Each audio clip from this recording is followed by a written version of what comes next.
esteu aquí molt de cachondeo, jijijaja, però en realitat jo he vingut a fer una classe d'empresarials. És el que he vingut a fer, és pel que m'han contractat i llavors us demano, sisplau, que traieu les llibretes, comenceu a prendre punts, tot el que digui serà avaluable, entrarà a l'examen de final de curs. L'examen serà tipus test amb 4 opcions, A, B, C, D, i els fallos restaran, per tal que no pugueu anar allà a rascar unes dècimes més endevinant. Els de l'última fila sé que sempre es posen els repetidors, els xungos, que intenten fumar d'amagat, us estic vigilant. I a més, també, inicialment havia de donar la classe en anglès, però he vist que teniu un nivell horrible i la faré en català, d'acord? Bé, us volia explicar que hi ha un sector de l'economia catalana que està patint molt. No parlo del sector del videoclub, perquè a veure, si el 2025 tu tens un videoclub, és que hi ha hagut alguna cosa que se t'ha escapat. Hi ha alguna que no has entès, segurament ets de lletres i la comptabilitat no se't dona bé, perquè portes 20 anys perdent diners. Llavors el meu consell com a acadèmic, com a expert, seria que contactis amb el teu gestor per tal que liquidi l'empresa i ja només quedaria posar a la venda tot el teu estoc de pel·lícules VHS. Per Wallapop segur que tenen molta sortida, Este muerto está muy vivo, Los albóndigas en remojo y Los gemelos golpean 2 veces. Me los quitan de las manos, segur. Llavors, tampoc he vingut a parlar d'aquests puestos que estan muntant ara de les ungles. Jo no sé si aquí a Castellar del Vallès també n'hi ha molts. Sí? Ho dic perquè al meu barri hi ha més puestos d'ungles que no pas ungles té la gent. Llavors, jo crec que l'única manera de sobreviure seria que les dones anessin a fer-se una ungla diferent a cada lloc per diversificar la despesa. És una proposta, però no li trobo gaire futur. En realitat, avui he vingut a parlar-vos del sector que ho està passant molt malament, que té problemes, i és el sector de la nit, és el sector de l'oci nocturn de Catalunya. Aquest sector estaria englobat per 3 CNAEs, sisplau apunteu CNAE perquè això sortirà segur a l'examen, això és una pregunta per pillar. Hi ha com 3 potes, hi ha 3 sectors a la nit. El primer és el de propietaris de discoteques, la segona seria els fabricants de begudes alcohòliques de garrafón, tothom coneix el vermut Salvatore, el vodka Petrov i el rom Barceloco. Ens han donat nits molt divertides i matins molt soferts. I després la tercera pota seria el món del narcotràfic. Aquí també tenim subdivisions, perquè és que als acadèmics ens agrada molt fer subdivisions. Primer podríem parlar de l'autònom del narcotràfic, és el camí de confiança, de quilòmetre zero, de proximitat, saps on viu, le puedes picar, tío, pásame algo, que me he quedado sin. Després tenim una franja intermitja que són les pimes. Aquí tindríem una miqueta, jo què sé, el clan de los Cangrena, Latin Kings, la facturació és més alta, hi ha més treballadors, més assalariats, i després tenim les multinacionals, els càrtels internacionals que tenen implantació a diferents països. Aquest sector, el sector de la nit, ho està passant molt malament. Ara no fem cachondeo. Ho està passant molt malament per què? Perquè la gent jove, la generació actual, no tenen interès en anar a la discoteca. Que per cert una cosa, aprofitant que esteu aquí i us tinc, aquesta generació d'ara, de gent jove, sabeu quina és? Algú té, no sé si teniu alguna idea? Perquè clar, a la meva època només hi havia dues generacions, la generació del 98 i la generació del 27. Clar, és que te la preguntaven hasta la selectivitat, no? Pío Baroja, generació del 98. García Lorca, generació del 27. Però ara s'ha posat de moda que cada 3 mesos canvia la generació. Llavors, jo em vaig quedar a la generació Z i suposo que hauran de fer com les matrícules dels cotxes, tornar a començar per dalt, per la generació AA, AB i així successivament. Perdoneu una miqueta aquesta pregunta que tenia. seguim amb el tema que ens ocupa, amb aquest tema tan trist. Per què la gent jove no vol anar a les discoteques? Doncs en primer lloc perquè per lligar tenen aplicacions, no? Allà al mòbil tenen el Tinder, el Badoo, el Grindr, que segur que algú de la sala coneixerà, i clar, entren allà, miren les fotografies, trien a la persona que els agrada i ja està, ho tenen tot fet, no? Si fan match, ja queden i ja, bueno, elimines la incertesa, vas a tiro hecho, podríem dir. Però clar, a la nostra època, a la meva època, havies d'anar a una discoteca a lligar. Anaves allà, a les fosques, amb els psicodèlics aquells, que t'estoven el cervell, que et desorientes, bueno, és que era infernal allò, Moltes vegades passava que la gent anava a la discoteca, coneixia algú que li agradava, parlaven una miqueta i al final una cosa lleva a l'altra i s'acabaven enrotllant. I l'endemà, quan sortien de la discoteca pel matí, anaven així agafadets de la mà, tot il·lusionats, ja havia sortit el sol i es miraven i deies, vaya troll, o sigui, m'he enrotllat amb un orco. Això passava mogollon. A mi, haig de confessar que em va passar a diverses ocasions, però totes elles l'orco era jo. També s'ha de dir la veritat. Bueno, els joves lliguen d'una altra manera i a més són molt saludables, són healthies, només estan interessats en fer-se fotografies posant morritos per penjar a les xarxes socials i per fer esport, fan crossfit. El crossfit és una cosa molt guai, que els agrada molt, perquè te'n vas a una nau industrial i reubiques una roda de tractor. No la de davant, la gorda, ¿vale? Llavors, a més, són unes aficions que pots unir, a més, perquè pots fer-te fotografies mentre aixeques una mancuerna o mous aquelles maromes, ho té tot, ¿vale? Clar, a la meva època, ostres, la meva generació era així. Els joves d'ara diuen, mira, és que saps què passa?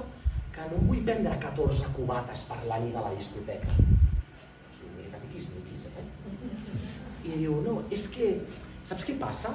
Que fumar-me una substància que un senyor ha importat procedent del Marroc dins del seu propi recte, doncs no m'acaba de fer el pes.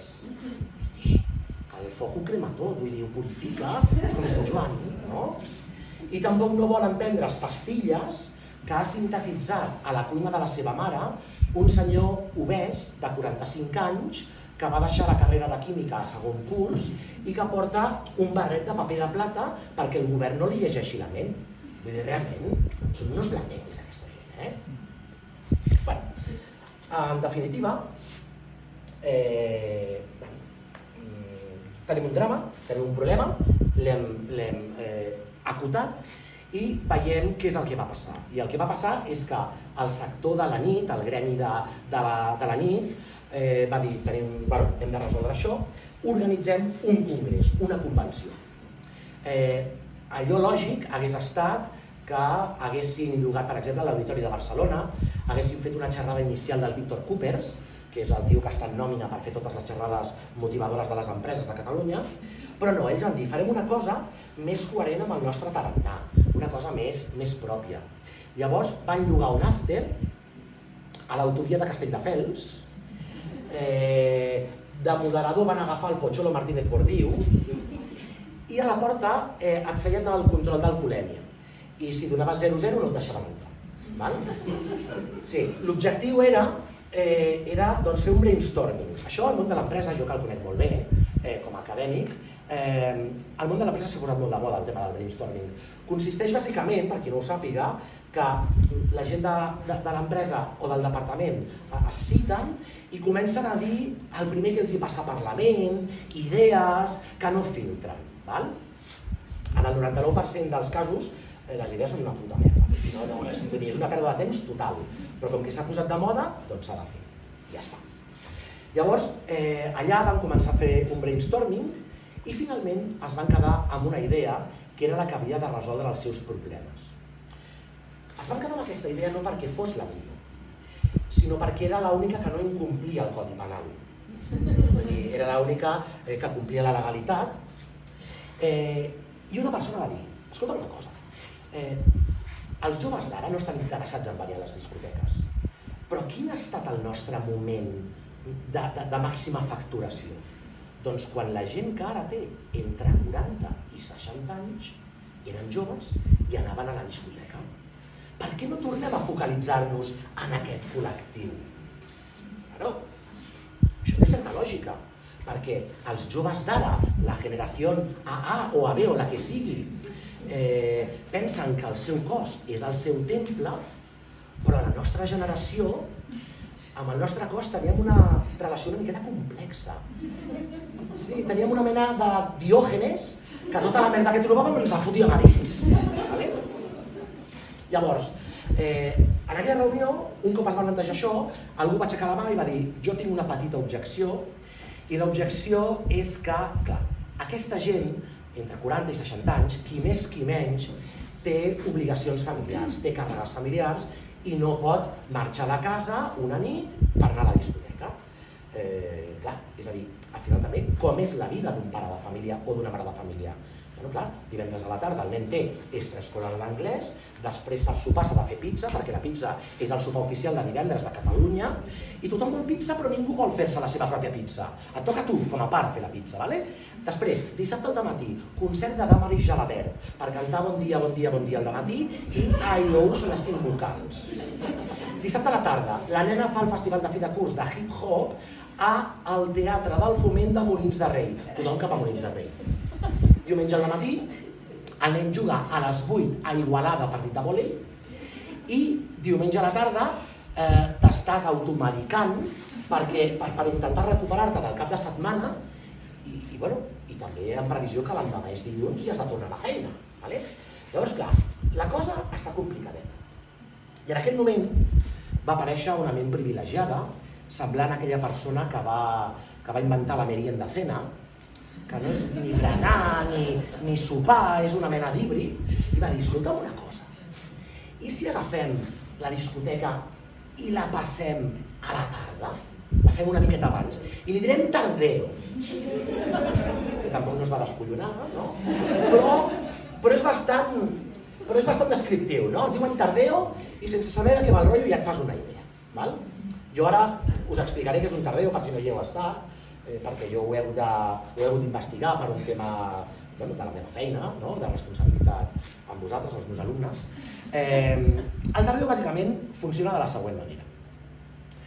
Dissabte dines i després te'n vas a l'habitació i comences a provar-te totes les samarretes que tens. I les vas descartant una a una perquè totes et fan panxa. Però clar, és perquè tens panxa, vull dir, no són les samarretes. Després, la segona opció és allò que podríem anomenar la samarreta de la sort. La samarreta de la sort és una samarreta que tens des que eres jove que mai fallava. Vull dir, quan te la posaves, és que totes les ties se't quedaven mirant i queien totes. Vull dir, triomfaves segur. Però clar, la samarreta de la sort ha envellit malament.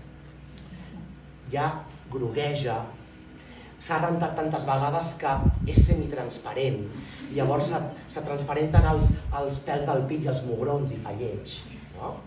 Després té uns forats de cigarreta i el dibuix, l'estampació, que era del grup Nirvana, està tan deteriorada que Kurt Cobain ja s'assembla al far.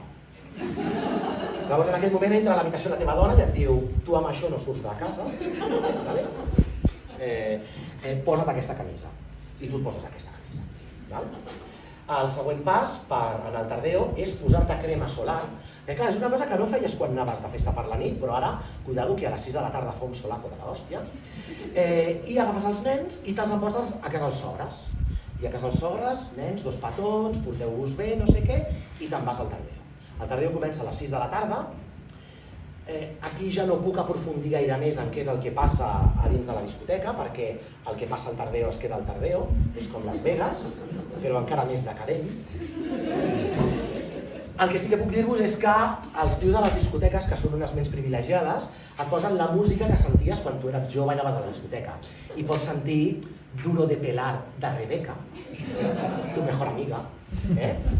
I també pots sentir del grup Viceversa, Tu piel morena sobre la arena, nada es igual que una sirena, que si en aquells moments García Lorca, Generación del 27, ressuscités, es tornaria a morir per l'encontret d'aquella rima.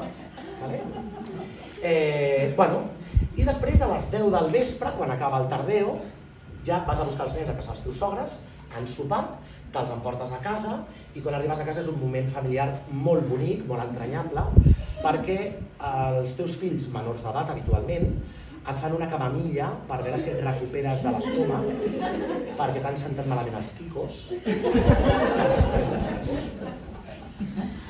I en casos extrems, els teus fills t'han d'acompanyar al vàter i t'aguanten el front mentre vomites a la tassa del vàter. Després, clar, alguns dient, no, és que els meus fills no em respecten. Com t'han de respectar, no? Doncs, en definitiva, us agraeixo la vostra atenció, no he hagut de fer fora ningú al final, i acabaré amb una frase que resumiria tot el contingut d'aquesta sessió, que va ser pronunciada per Pío Baroja, Generación del 98, que és que amb resiliència i creativitat qualsevol amenaça es pot convertir en una oportunitat. Gràcies i bona tarda.